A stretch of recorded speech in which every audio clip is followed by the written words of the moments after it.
Hello, welcome back. We are in our pictorial 1800s Bible read through. We are into Exodus. We've just started Exodus and we're in chapter 2. So grab your Bible, read along with me. Whatever version you have is fine. I'm reading very old King James English, so forgive whatever I stumble on, and let's just jump into it. Chapter 2 of Exodus. And there went a man of the house of Levi and took to wife a daughter of Levi, and the woman conceived and bare a son. And when she saw him that he was a goodly child, she hid him 3 months. And when she could no longer hide him, she took him an ark of bulrushes and daubed it with slime and with pitch, and put the child therein, and she laid it in the flags by the river's brink. And his sister stood afar off to wit what would be done to him. And the daughter of Pharaoh came down to wash herself at the river, and her maidens walked along by the river's side. And when she saw the ark among the flags, she sent her maid to fetch it. And when she had opened it, she saw the child, and behold, the babe wept. And she had compassion on him, and said, "This is one of the Hebrews' children." Then said his sister, the Pharaoh's daughter, "Shall I go and call to thee a nurse of the Hebrew women, that she may nurse the child for thee?" And Pharaoh's daughter said to her, "Go." And the maid went and called the child's mother. And Pharaoh's daughter said unto her, "Take this child away and nurse it for me, and I will give thee thy wages." And the woman took the child and nursed it. And the child grew, and she brought him unto Pharaoh's daughter, and he became her son, because I drew him. And she called his name Moses, and she said, "Because I drew him out of the water." And it came to pass in those days, when Moses was grown, that he went out unto his brethren, and looked on their burdens, and he spied an Egyptian smiting a Hebrew, one of his brethren. And he looked this way and that, and when he saw that there was no man, he slew the Egyptian, and hid him in the sand. And he went out the second day, behold, 2 men of the Hebrews strove together, and he said to him that did the wrong, "Wherefore smitest thou thy fellow?" And he said, "Who made thee a prince and a judge over us? Intendest thou to kill me as thou killest the Egyptian?" And Moses feared and said, "Surely this thing is known." Now when Pharaoh heard this thing, he sought to slay Moses. But Moses fled from the face of Pharaoh, and dwelt in the land of Midian, and he sat down by a well. Now the priest of Midian had 7 daughters, and they came and drew water, and filled the troughs with water for their father's flock.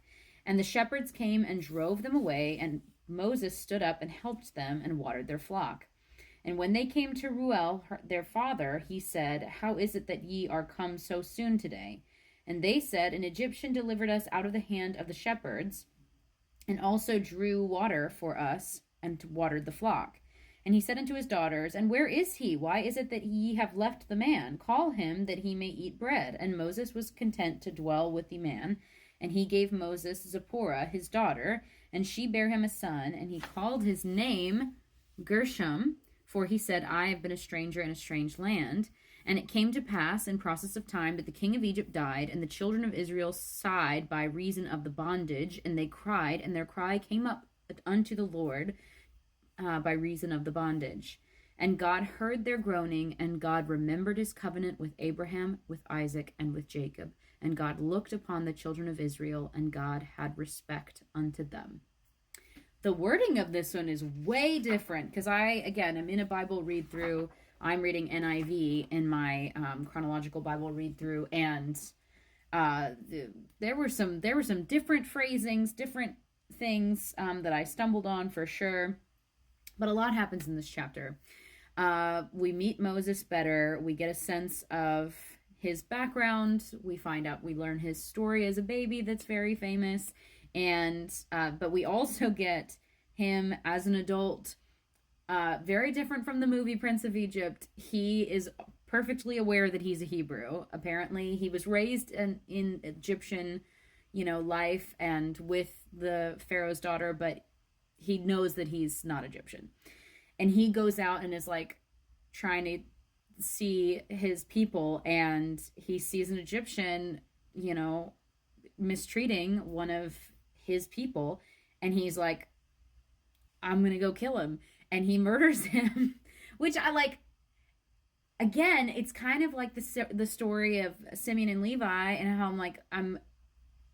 I'm empathetic to the plight of like someone is being hurt and I'm like acting. It's like in America, like we'd be like, this is a heroic story, like he stepped in and like was an avenger. But biblically, the Lord is an avenger. Like we're supposed to leave that stuff to the Lord.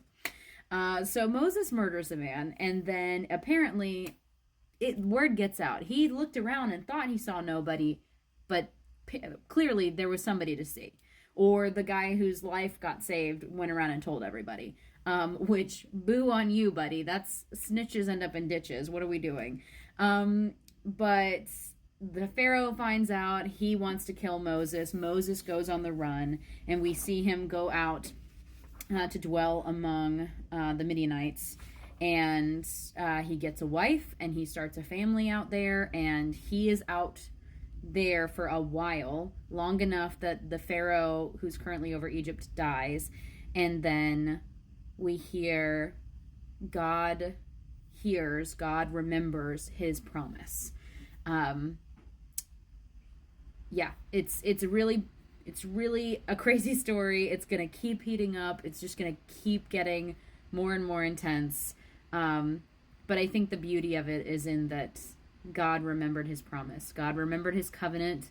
I think the wording here in that last verse, God looked upon the children of Israel and God had respect unto them, I think is very interesting because that's not the wording that I'd read previously. But I do think he definitely had respect for, what the covenant he'd made and what he meant for them to be. So yeah, it's just getting better and better. Keep in your word. I will see you tomorrow for Exodus chapter 3, and God bless.